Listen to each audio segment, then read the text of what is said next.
Praise the Lord. Amen. மலை போல துன்பம் என்னை சூழும் போது அதை பனி போல உருகிட செய்பவரே.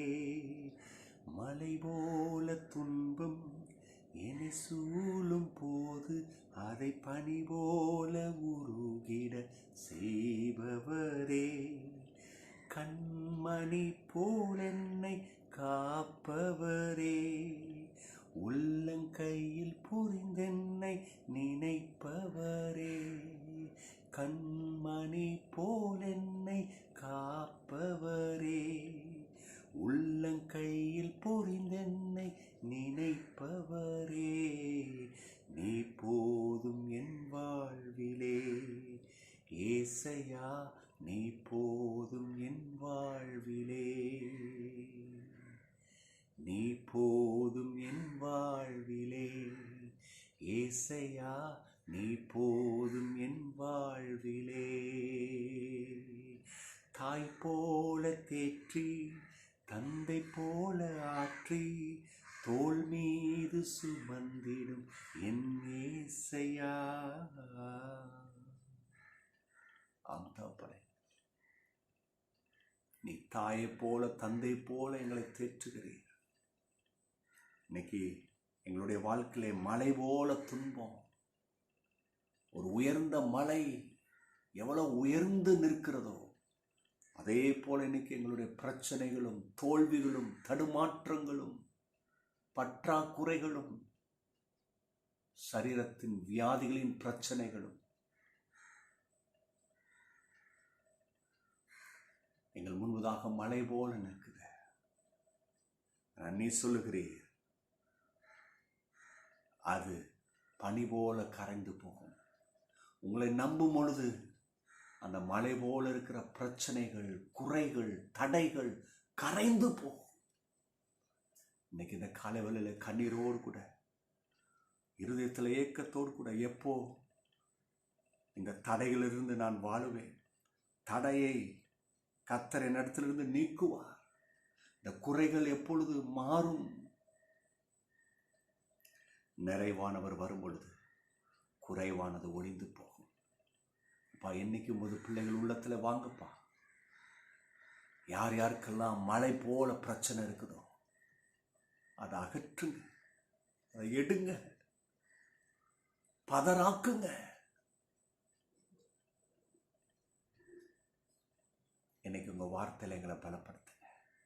ஆமென், ஆமென். தேவ ஜனமே, இருக்கிற இடத்துல எல்லாரும் வாயை திறந்து சொல்லுங்க, மலையே இயேசுவின் நாமத்திலே அகன்று போ,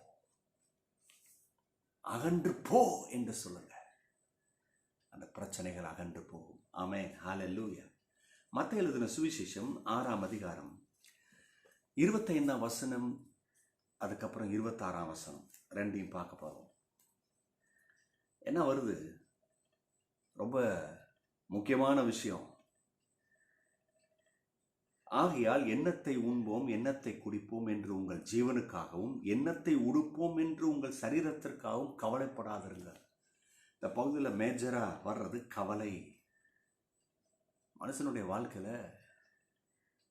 எப்படியோ அந்த கவலை உள்ள நுழைஞ்சிருது. எல்லாருடைய வாழ்க்கையிலும் வந்துருது பாருங்க.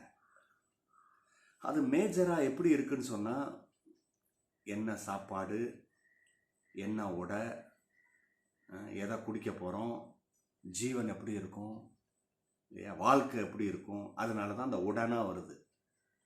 உடை எதுக்கு? உடை போட்டுட்டு இந்த ட்ரெஸ் பண்ணிவிட்டு இங்கே போகணும் அங்கே போகணும், இந்த வேலையை செய்யணும், நிற்கணும், நிலச்சி நிற்கணும், அதுதானே. அப்போ கவனிங்க, அப்போ ஜீவனுக்காக என் லைஃப் எப்படி இருக்கும், இப்படியே இருக்குமா, நல்லா இருப்பானா, சாதிப்பானா, அப்படி தலையில் எல்லாம் குழம்புது பாருங்க. இந்த கவலை உள்ள போய் இப்படிப்பட்ட காரியத்தை செய்து ஆட்டுது, சோர்ந்து போயிடுறோம். ஆனால் அவர் சொல்றாரு, அப்போ கவலைப்படாதன்றார். இதை குறித்து கவலை வேணாம். அப்போ கவலை இன்னைக்கு எல்லாத்துக்குள்ள வர்றதுக்கு காரணம் என்னன்னா, நம்ம ஜீவனுக்காக வாழ்க்கைக்காக அப்படி யோசிக்கிறோம். என் கூட இருந்தவங்க என்ன காட்டிலும் கீழே இருந்தாங்க, இன்னைக்கு பாருங்கள் போயிட்டான். இப்படி தான் அந்த திங்கிங்கில் அப்படி டெவலப் ஆகுது கவலை. ஏன்னா அதே போல் நம்மளும் நிலைமை மாறல, சூழ்நிலை மாறல, அப்படியே இருக்குது. அப்போ பாருங்கள், உலகத்தோடு ஒத்து போகும்போது அந்த கவலை அப்போ தான் டெவலப் ஆகுது. ஆனால் கடவுள் சொல்கிறத கேட்குறது இல்லை நம்ம. அவர் என்ன சொல்கிறாரு, நீ இதை பற்றி கவலைப்படாத. அப்போ கவனிங்க, நமக்கு கீழே இருந்தால் எனக்கு நல்லா தெரியும், எனக்கு கீழே இருந்தால் என் கூட தான் இருந்தான், இன்றைக்கி அவன் பாரு ஒரு லெவலுக்கு போயிட்டான், இப்படி பார்க்குற மாதிரி இருக்குது. இப்படின்னு யோசிக்கிறதுனால, சிந்திக்கிறதுனால, பேசுறதுனால வழி திறக்காது. அதான் உண்மை. அதனால தான் அவர் சொல்கிறாரு, எப்பா நீ கவலைப்படாதன்றார். அப்போ பாருங்கள், இப்படி திங்க் பண்ணாத. அப்போ கர்த்தர் ஜெயத்தை கொடுக்குறாரு, வாழ்வை கொடுக்குறாரு. அதுக்கு வேற ஒரு மெத்தட் இருக்குது. அந்த மெத்தடை நம்ம யாரும் யோசிக்கலை. அவர் என்ன சொல்கிறாரு, நீ கவலைப்படாத. ஆகாரத்தை பார்க்கலும் ஜீவனும் உடைய பார்க்கலும் சரீரம் எவ்வளவு. நீ ஆகாரத்தை பார்த்துட்டு இருக்கிற, ஜீவன் எவ்வளோ முக்கியம். நீ உடைய பார்த்துட்டு இருக்கிற, சரீரம் நல்லா இருந்தால் தானேப்பா நீ நல்லா ட்ரெஸ் பண்ணிட்டு போவ. அப்போ இம்பார்ட்டன்ஸ் வேற மாற்ற சொல்கிறாரு. நீ இது வேணும், சாப்பாடு வேணும், நல்ல உடை வேணும், இது வேணும், இது போட்டுக்கிட்டு இருக்கிற, இதுக்கு தான் உன்னோட கவனம் இருக்குது. கொஞ்சம் மாற்ற, அதை விடு. நீ அதுக்கு அதை யோசித்தனா கவலை தான் வரும். ஆனால் இந்த கவலை வராமல் நீ ஜெயம் எடுக்கிறதுக்கு ஒரு வழி இருக்குது. என்னன்னு சொன்னால், ஜீவனை பாரு, சரீரத்தை பாரு, அது எவ்வளோ முக்கியன்றத பாரு. அப்போ அந்த ஜீவனை கொடுத்தது யார், சரீரத்தை கொடுத்தது யார், அந்த பாயிண்ட்டுக்கு அவர் வராரு. நான் தானே கொடுத்தேன் இந்த ஜீவனை, இந்த சரீரத்தை.